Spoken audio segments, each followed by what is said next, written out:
Il y a 3 ans, j'ai tout perdu. J'ai du mal à me rappeler comment c'était il y a 3 ans. C'était beau et lumineux, il me semble.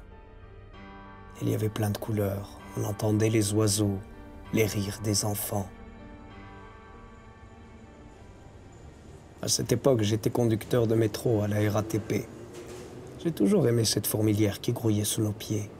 J'aimais la façon dont les métros arrivaient et repartaient dans ces longs tunnels sans fin.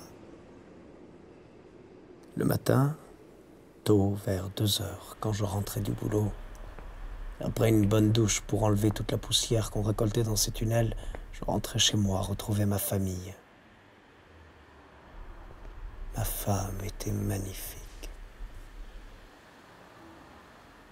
Lorsque le ciel était clair, la lumière de la lune faisait ressortir les formes de son corps, ses pieds, ses jambes, ses fesses, son dos, ses cheveux. Souvent, j'allais chercher ma fille à l'école. Je l'emmenais faire de la balançoire au parc. Elle était si joyeuse, si heureuse. Puis un jour, j'ai été licencié. Pour la même raison que les 20% de la population à ce moment-là. C'était du pile ou face. Pile, tu restes. Face, tu pars. Cette nouvelle loi dit que toute personne au chômage doit être isolée et éloignée, soi-disant pour ne pas troubler les gens qui avaient un travail. Ils m'ont donc embarqué.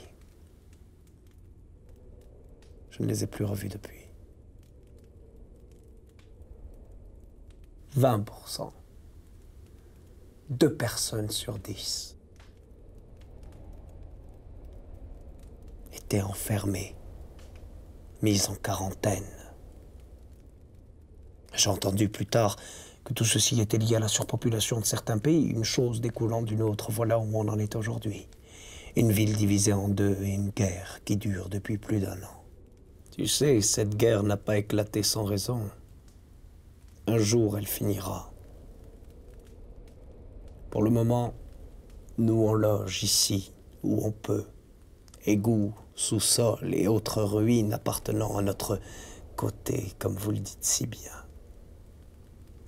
Un côté. Je ne suis pas sûr de comprendre ce mot.